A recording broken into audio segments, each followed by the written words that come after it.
Down one, and with 5.1 seconds to go, Trimble had a plan. They got the ball to Brady Jasek, who launched up a shot from around here and sank it to give Trimble the win. It seemed like every time Trimble shot the ball, it missed, and the ball ended up in a Fairfield defender's hands. Welcome to sports. I'm Andrew Woods. The Ohio baseball team returns to Bob Wren Stadium tomorrow to take on the Marshall Thundering Herd. The last time these two teams faced each other, it was an extra innings thriller. Although it may be football season right now, basketball season is coming up, and the Bobcats are getting ready for it right now. Today, the basketball team held its first official practices of the season and also held its first media availability. Ohio basketball will look a bit different this year. As all those strong players like A.J. Clayton and Sharif Mitchell have left, the cupboard isn't empty. In addition to returners like Jackson Pavletsky, 4 transfers have joined the Bobcats and, according to Coach Bowles, are fitting in quite well. Welcome to sports. I'm Andrew Woods. Ohio football took the short trip up Route 33 to Columbus as they tried to upset the #1 team in the nation, the Ohio State Buckeyes, under the lights at Ohio Stadium.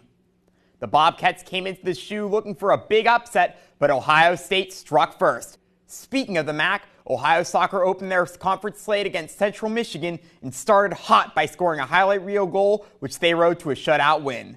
Ohio football traveled to Western Michigan for a crucial midweek action game. While the Bobcats kept the game close, a combination of a struggling passing game and some big plays by the Broncos meant Western Michigan took a close win. Despite freezing conditions in Kalamazoo, Western Michigan's fans were excited. They had plenty to get excited about when Tate Halleck picked off Parker Navarro. While the football team was in Kalamazoo, Ohio's basketball team was in California. The Bobcats were taking on NCAA tournament lock St. Mary's. The Gales proved why they are a contender in March, beating Ohio 90-60. St. Mary's didn't just dominate Ohio in terms of points. The Gales out-rebounded the Bobcats 40-29 and were much more accurate from the field. There are only 6 days left until the Battle of the Bricks. We've got a preview of the game coming up, but before we break down this matchup, we have to look back at this rivalry's recent history.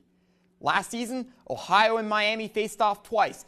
In the first game, Miami pulled away quickly and went on to win 30-20, but Ohio got redemption in the MAC championship game, scoring 38 unanswered to win the MAC title.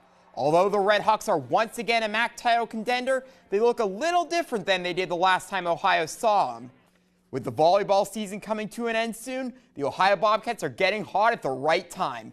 They won 6 of their last 7 games coming into this week, and they continued that hot streak by sweeping Kent State in the Convo last night. Ohio set the tone in the first set, going on multiple long scoring runs and scoring 7 of the last 8 points to win that set 25-13. Although the next 2 sets were closer, the Bobcats still got the points they needed and cruised to a 3-set sweep. Thanks, Josh. The Valley Indians have had a dramatic turnaround this year as they're off to one of the best starts in the 7-4-0. Last year, Valley came close to beating some good teams, including Waverly, but the Indians finished with a disappointing 3-7 record. However, this year, Valley's off to their best start in a decade. So where have the Indians improved from last season? Josh, they've improved on all sides of the ball. Valley scoring 10 points per game more than last year, while also holding opponents to less than a field goal per game. Eastern held on throughout the second half to take a big 40-6 win in conference play. After the game, head coach Scott Tomlinson talked about how the defense perfectly executed the game plan to shut down Sims Valley. Thanks, Josh. Although we have some exciting playoff races coming to a close this week, before we talk about those, we have to talk about how the Harbin Point system works. The Harbin Point system asks teams 2 questions. Who did you beat and who'd your opponents beat? First, let's talk about first level points. Teams earn those points for winning, and how many they earn for a win depends on their opponent's division.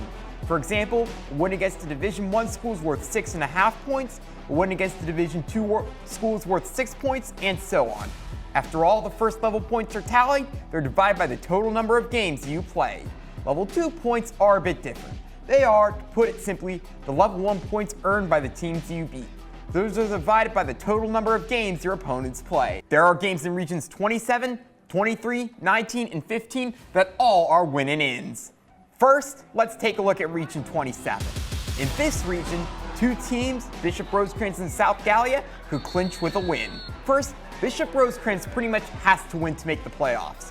They can clinch with a win against Bern Union, However, if the Rockets win, Bishop Rosecrans will only have an 11% chance to advance. And just like you mentioned, Andrew, the Rebels also have a major contest in Region 27. Right, you are. South Galilee can make the playoffs in one of two ways.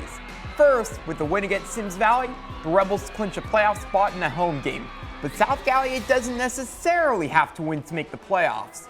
If Bishop Rosecrans loses, South Galilee makes the playoffs as long as there aren't any other big upsets. Joining me to preview the Pirates matchup with Archbishop McNicholas is reporter Andrew Woods. Thanks, Josh. This matchup will be a major test for Wheelersburg because just like last year, this game is part of a non-conference gauntlet.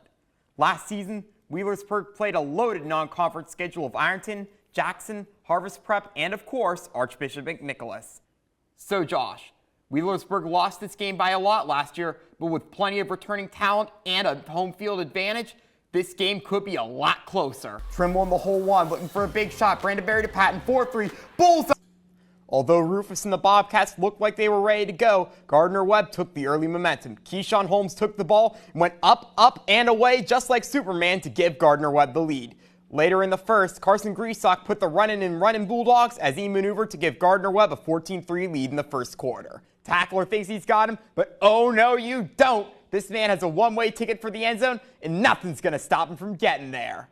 Finally, Sain has one last thing to say. This one is over. He dropped the dime for Carnell Tate to lock this one up.